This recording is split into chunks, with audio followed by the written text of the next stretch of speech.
I was the son of the wealthiest man in Capital City. Now that I was pushing 28 and still single, my mom finally lost her patience. She gave me an ultimatum: go on a blind date or she'd disown me. On my way to the date, I passed by a luxury boutique and spotted a watch that immediately caught my eye. I was just about to pay for it when, out of nowhere, a man barged in from behind and slapped a black card down on the counter. "I'll take this watch. Wrap it up for me," he said. I stayed calm and said politely, "Sir, I saw this watch first." However, he just scoffed and snapped back, full of arrogance. "A broke nobody like you can look but not afford it. Get lost. I'm the assistant to Ms. Jackson, the CEO of Jackson Group. In this city, if I want something, no one will fight me for it." "Ms. Jackson? Isn't that the exact woman I was supposed to be meeting for the blind date?" Without another word, I pulled out my phone and dialed her number. "Selena," I said calmly, "do you know your assistant is out here throwing your name around to bully people?" My mom had been singing Selena Jackson's praises nonstop, and I figured this was the perfect chance to see just how she handled things. If even her assistant could act so arrogantly in public, and she didn't do anything about it, that would only bring trouble down the road. However, her cold, dismissive voice came through the phone. "How I manage my assistant is none of your business. You're meddling too much." Before I could say anything else, she hung up. As the saying goes, birds of a feather flock together. No wonder her assistant was so unabashed. His boss clearly enabled it. Across from me, the guy, Leo Woodolph, was already laughing like he'd won the lottery. "What a joke. Just look at yourself, all broke and pathetic, and you actually think you can cozy up to our CEO, Ms. Jackson?" I usually kept a low profile. I dressed simply, but that didn't mean I would just let someone walk all over me. "Judging people by appearances is the dumbest thing you could do," I said calmly. "I'd suggest you watch your mouth, or you're going to regret it." However, I wasn't about to waste any more words on a clown like him. I reached into my bag, pulled out a card, and handed it to the sales associate for her to ring up the watch for me. The associate looked at my card, then at Leo, clearly hesitant. She froze, not knowing what to do. Leo just laughed louder. "You low-life piece of trash. Are you still trying to act like you're somebody? This entire mall belongs to the Jacksons.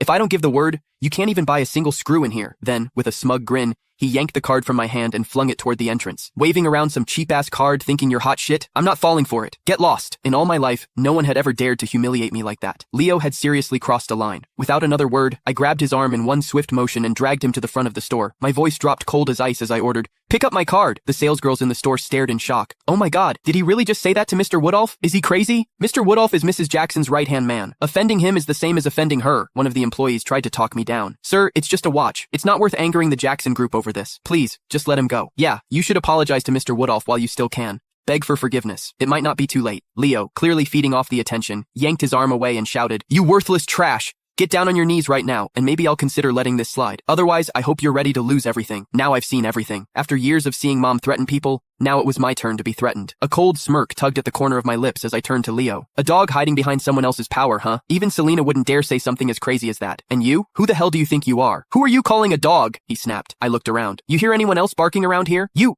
bastard!" Furious, Leo clenched his fist and threw a punch at me. I stepped back effortlessly, dodging him completely. He missed and slammed face first onto the floor. Wow, Leo. Click the link in my bio to get the full story for free.